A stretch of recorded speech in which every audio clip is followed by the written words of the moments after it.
It's been 15 years since 12-year-old Jaliek Rainwalker vanished.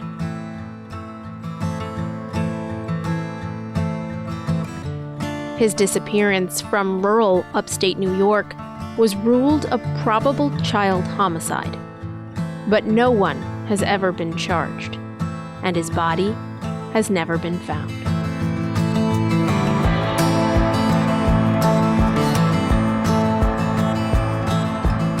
This is Rainwalker, the Lost Boy.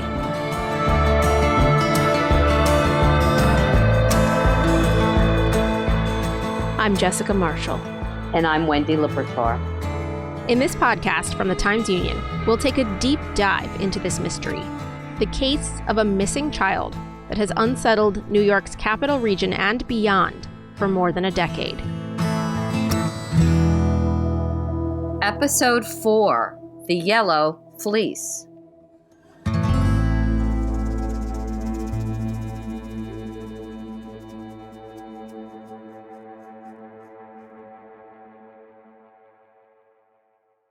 Before we begin, a word of caution.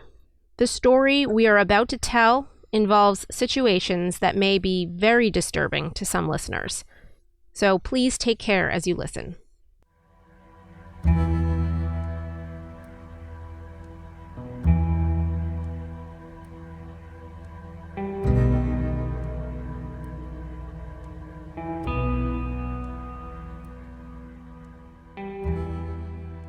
Lisa Hudson was watching the kids in the 5th and 6th grade classes on the playground at Salem Central School one winter's day. It was 2005. She was a teacher's aide at the time. Part of her job was to chaperone the middle schoolers during lunch and recess periods every day. That day, she noticed that one of the kids was not wearing a jacket. It was freezing outside. She says she pulled him aside and told him to go to the nurse's office and grab a coat there. The school kept spare coats and outerwear for kids there who needed them. He immediately said, "I don't know why anyone cares what I'm wearing. I live in a tent, Mrs. Hudson." And at that point, it caught me off guard. Lisa Hudson knew his family. She'd gone trick-or-treating with her kids at his house in Salem.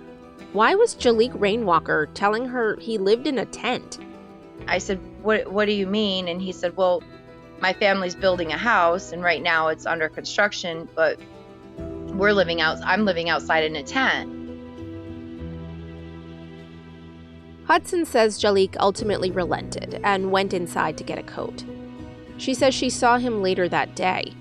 He was wearing a vibrant yellow fleece jacket that he picked up in the nurse's office. She says she couldn't shake what he told her about his living conditions. It didn't feel right. And when something didn't feel right with a kid in school, well, she was a mandated reporter. I went directly to my superior. I explained to her my concerns. And at that point, she said that she would, take it to the level that she needed to. And it went from there. No one contacted me, though, to ask me what I was told by Jaliek. No CPS or anything like that, though.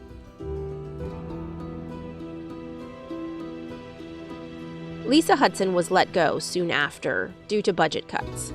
She says the situation has haunted her since she heard Jaliek disappeared. When I first saw the picture on the news, I was devastated. It triggered me, mainly because I had an interaction with him, that I had saw him in that fleece, that I had asked the people that were above me to reach out for help for him. And then I feel guilty. I feel like I should have done more.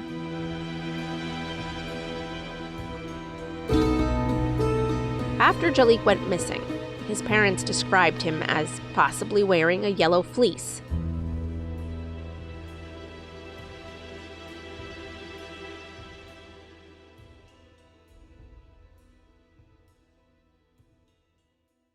We were not able to confirm whether Lisa Hudson's reporting led to any investigation. Lisa's superior at the time did not respond to a request for comment for this podcast, and a spokesman for the Washington County Child Protective Services Agency said he could not discuss the specifics of any complaint or subsequent report due to state laws.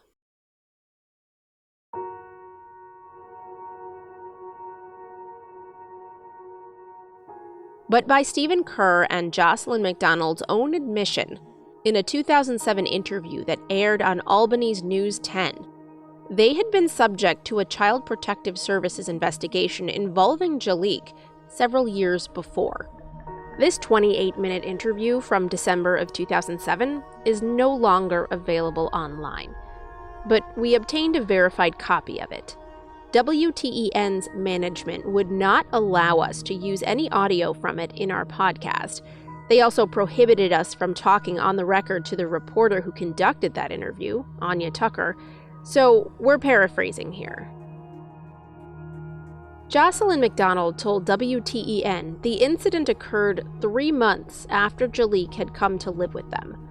She says he told his social worker that his foster parents, Jocelyn and Stephen, locked him in his bedroom at night, and that they punished him more often than they did their older biological son. Jocelyn said that was true, quote, because our older son had always lived with us and knew all the rules and was not mentally ill, unquote.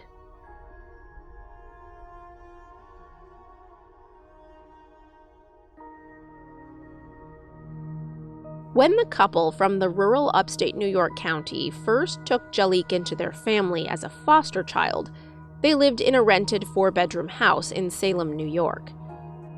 That's about 10 minutes away from Greenwich, allegedly where Jaliek disappeared. They had regular, mandated visits from social workers from Parsons Children and Family Center. That's again the organization that's responsible for Jaliek's foster care placement. Jocelyn McDonald said the CPS report that came from Jaliek saying he was locked in his bedroom ended up unfounded. That means a CPS official found no evidence of abuse or neglect.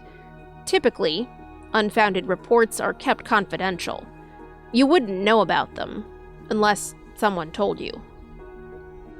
But Jocelyn spoke openly about it during this 2007 interview. She called it a lie. She said Jaliek made it up because of his, quote, mental illness. Kids like Jaliek are scared of being abandoned, she said, so they try to separate themselves from the people who love them. Jaliek had been diagnosed with reactive attachment disorder. Children with this condition have trouble forming attachments to caregivers. They also have trouble regulating their emotions and behaviors.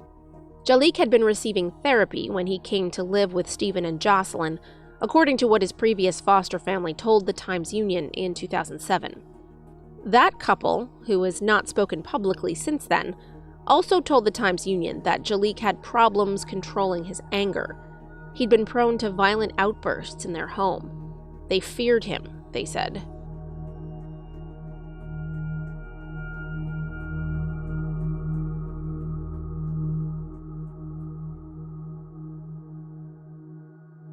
Jaliek was kind of a little charismatic. Yeah. He always had this big, bright smile. Oh, I know. And people would make over him because he was very attractive, but also he was sweet. I mean, he really was. And I'm sure That's Barbara Reilly, talking to Wendy. Barbara is Jaliek's adoptive grandmother, Jocelyn McDonald's mother. She lives in Florida now. She's soft-spoken with short gray hair. She's in her early 70s. A potter by trade, and a widow. Her husband Dennis died in 2018. Wendy met Barbara while she was in town.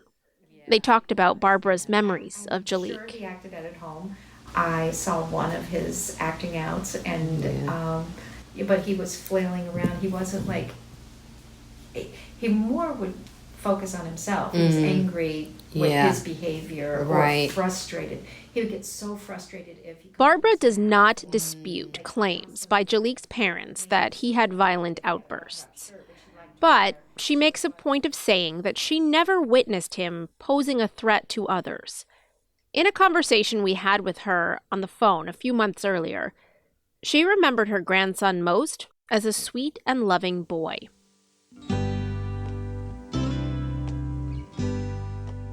She says she met him the day he came to live with Stephen Kerr and Jocelyn McDonald. It was the day before his 8th birthday.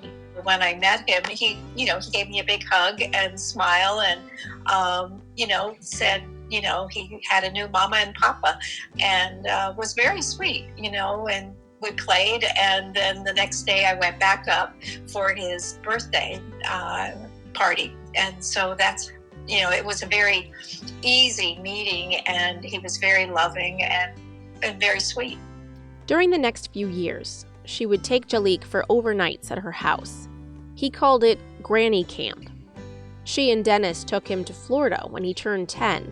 She says she let him choose where they went. He chose SeaWorld. The one time she says she witnessed an outburst from Jaliek, she'd just arrived to his house to visit. Jocelyn had been trying to get him to do his math homework. Jocelyn knew I was coming up, but she hadn't told the children it was going to be a surprise. And when I drove up, I could hear yelling. And when I went up to the door, Jaliek was thrashing around and yelling. He was standing up and he was throwing his arms back and forth and yelling that he didn't want to do the work. And as soon as he saw me, he changed, and he calmed down and smiled. Let's back up for a minute. Who are Stephen Kerr and Jocelyn McDonald? Stephen Kerr grew up abroad, according to police and Barbara Reilly, in Afghanistan and Egypt. His father, Graham, was a Foreign Service officer. When Stephen graduated high school, he enrolled at Hampshire College in central Massachusetts.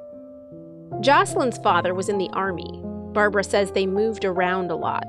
Texas, Germany, France, D.C., Kentucky, Kansas, and more. She describes her daughter as an introvert. She didn't have many friends, Barbara says. She liked to spend her time alone reading or doing crafts. My daughter and I were extremely, extremely close. We did a lot together.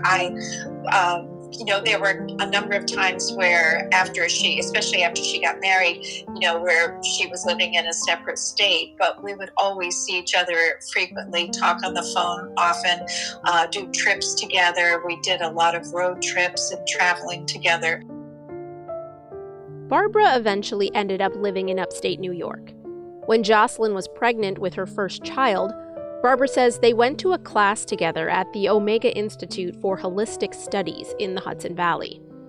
Jocelyn made friends there with a couple of Hampshire College alums. They introduced her to Stephen. They eventually married. They had 2 more biological children together and ended up moving to Salem, New York. There were times, though, when she would shut me out of her life. When she was pregnant with her second child, she basically, for almost the whole pregnancy, she decided she just didn't want to have any contact with me. Right before her second child's birth, Barbara says Jocelyn reconnected. She sent me a letter and said, "You can come see me now." The whole thing was such a shock to me because I was like, what did I do? And she just said, "I don't want to talk about it, but I want you in my life again."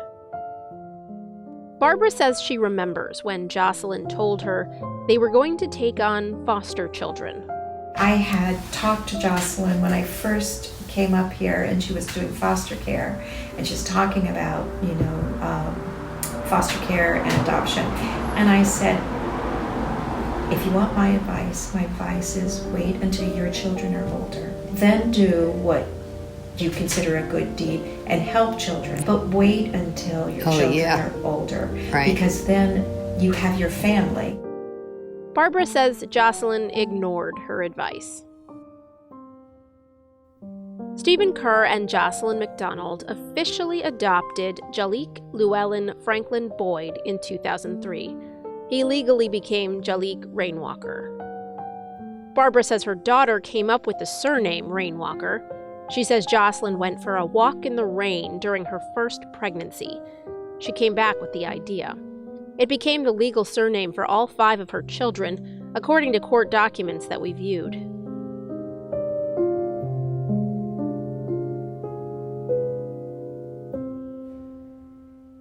We'll be right back. If you're enjoying this podcast, take advantage of all the Times Union has to offer and support our efforts to bring in you award-winning journalism by becoming a Times Union member today. Go to timesunion.com/subscribe.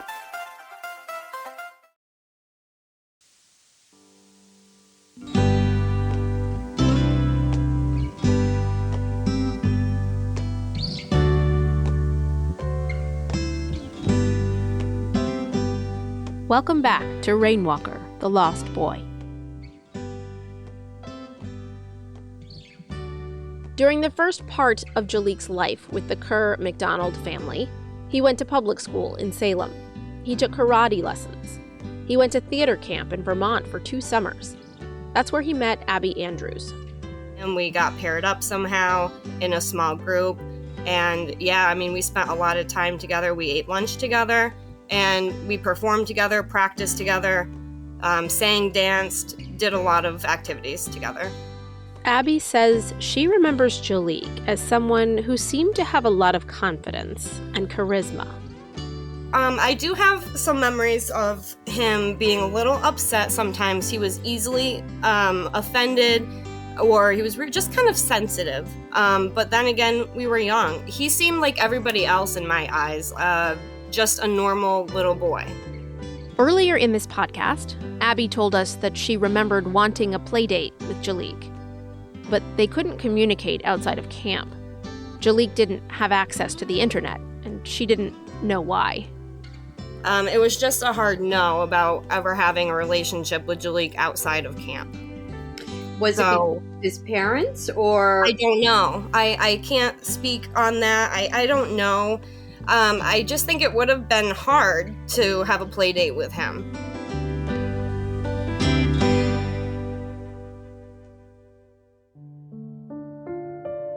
In the years since Jaliek has been missing, Barbara really has been critical of the way her daughter and son-in-law parented Jaliek.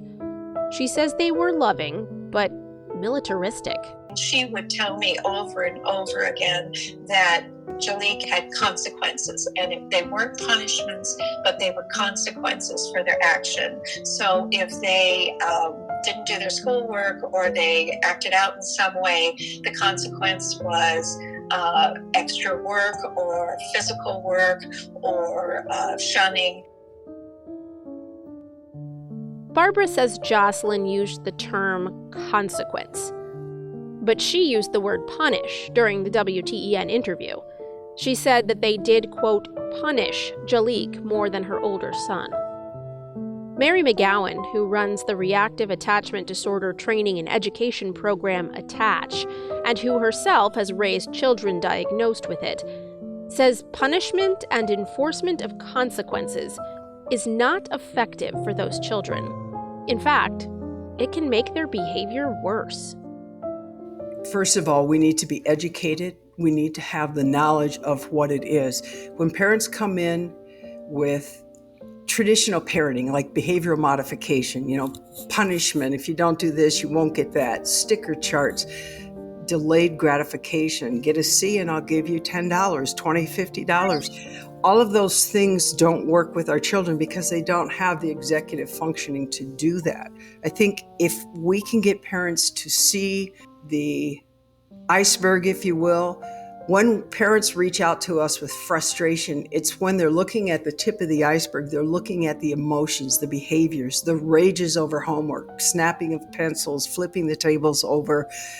And it's not because they're being, intentionally disruptive. They're feeling like a failure. They don't understand it. Their anxiety takes over and boom, they're into that midbrain, which doesn't allow them the capability of calming and soothing themselves.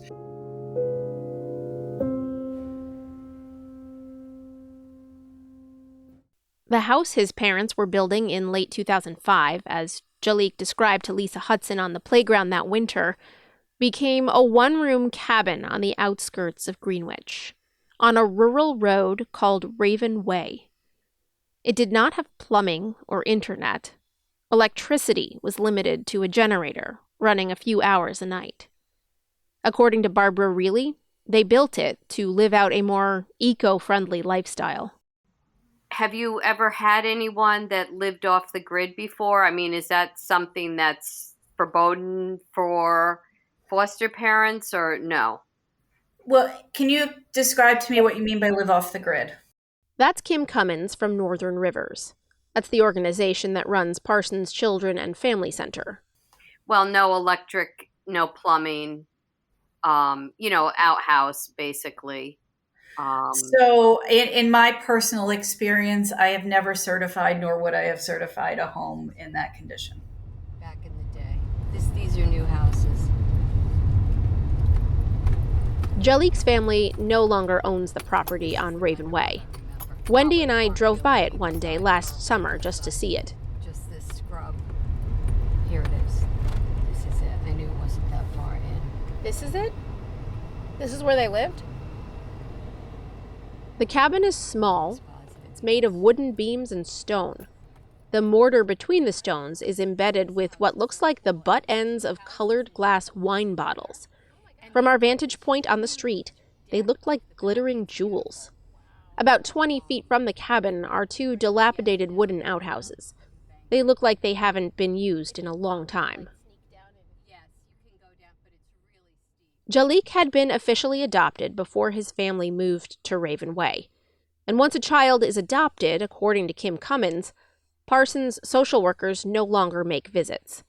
If a family still needs support, she says, they can refer them to community services. The parents, however, can apply to continue to receive what's called an adoption subsidy. It's a monthly stipend for care of therapeutic children like Jaliek. They can get it until the child turns 21. Stephen and Jocelyn were receiving $1,500 per month after they adopted him. That's according to Elaine Person, who served on the Parsons board at the time.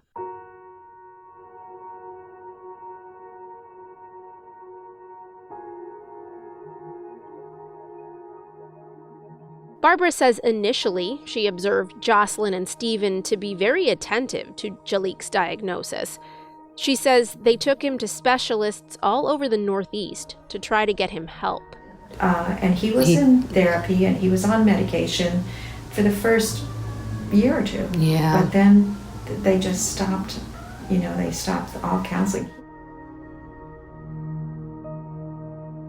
We could not get Stephen Kerr and Jocelyn McDonald to talk to us for this podcast about their life with Jaliek or his disappearance. Jocelyn did not respond to repeated requests by phone and certified letter. Stephen declined to speak with us when we found him in Greenwich last summer. Admittedly, it was hard to tell this story without their input, but a friend was willing to speak recently on their behalf. This friend could not meet us in person, and he asked to remain anonymous. He lives in Greenwich and says he fears retribution from people whom he says have vilified his friends in the court of public opinion. We felt his perspective was important to have in this story, though, so we agreed to his anonymity. For the purposes of this podcast, we'll call him Mike. Mike describes himself as good friends with Stephen Kerr and Jocelyn McDonald. Their kids went to school together. He says they're good people and great parents. All of their life was directed toward the welfare of their family, and there was so much love in that family, and they were felt that they were in a position to, they had such a strong family system going that they were able to expand that care and love to kids outside the family who needed help. Mike is very protective of his friends. He truly believes they had the best of intentions with Jaliek. But as he observed, Jaliek was a tremendously difficult child to care for. But it was really clear from the things that were going on with Jaliek that they had been, a situation had been foisted on them that was way beyond their expectations or capacity to deal with. my take and many of my friends' take is that the foster care system put them in a very difficult situation that they were not prepared for, but had to face. And they did that with courage and love.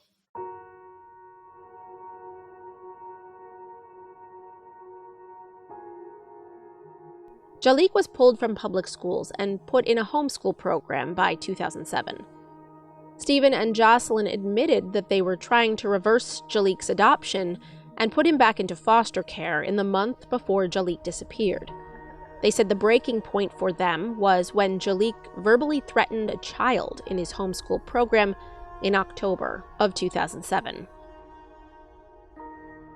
During the WTEN interview, Jocelyn said, quote, "For 11 days, we worked with this child who was in serious crisis," unquote.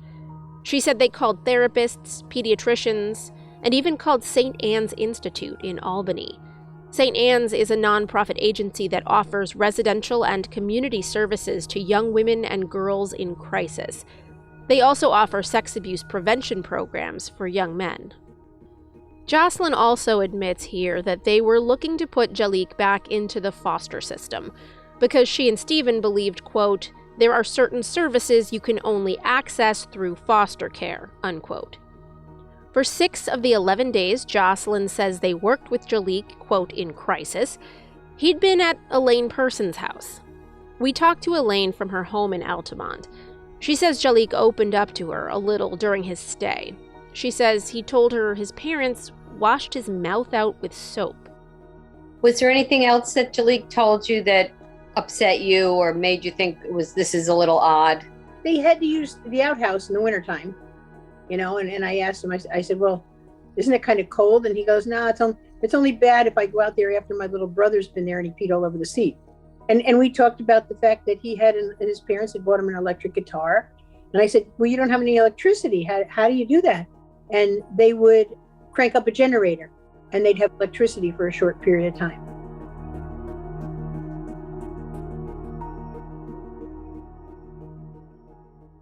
After we got back from our trip to Raven Way, we sat in Wendy's dining room in Greenwich, talking through the story. When we talk about the portion of Jaliek's life that involves foster care and adoption, it hits some very familiar notes for Wendy. Foster care is not something you would enter into lightly. She herself has been through foster parent training. She adopted a child. She says there are hours of classes to sit through to become certified. It's a huge commitment because many of these children come to you traumatized. They have been taken away from their parents. They're upset. It takes an emotional toll on a person to be a foster parent, and that's why a lot of people do not do it. Wendy has met Jaliek. Stephen Kerr coached her son's soccer team in 2004.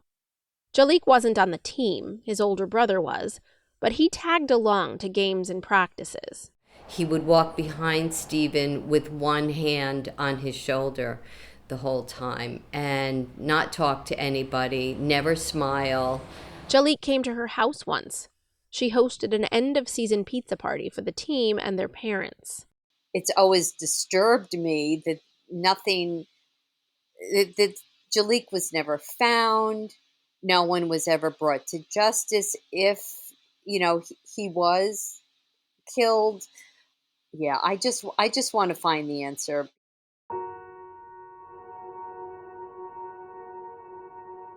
Barbara really hasn't spoken to her daughter or son-in-law since 2008. She says Jocelyn cut off contact with her around the same time they stopped talking to police and media. Barbara says Jocelyn asked her to stop searching for Jaliek, and when Barbara refused, she says that was the end of their relationship. For the first year, I would send the children presents on their birthday, and they would always be returned to me. I sent a letter or two, it was returned. When I would call, she'd just hang up if she answered the phone.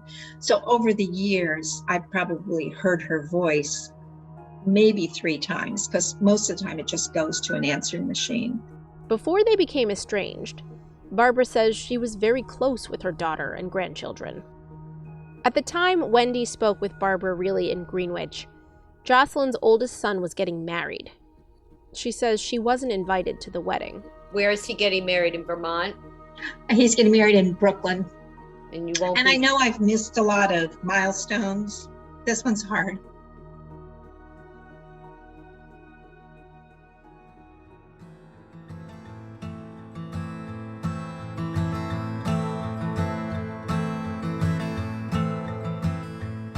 Next week on Rainwalker, The Lost Boy, we'll take a look at the first days of the investigation into Jaliek's disappearance.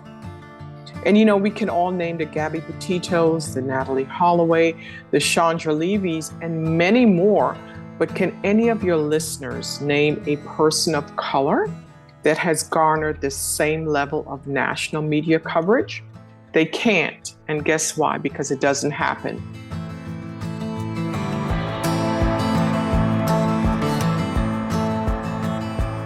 Rainwalker, The Lost Boy is a Times Union podcast. This series was produced and edited by Wendy Libertor and myself, Jessica Marshall. We had help from Lauren Stanforth, Susan Mahalik, Lori Todd, Erica Smith, Tom Crocker, Jeff Shearer, and Casey Seiler. Special thanks to Dan Higgins. Archival report footage came from local stations Albany's CBS 6, News Channel 13, and News 10, and from Find Our Missing. Our theme song is As You Make the Bed by Amos Noah.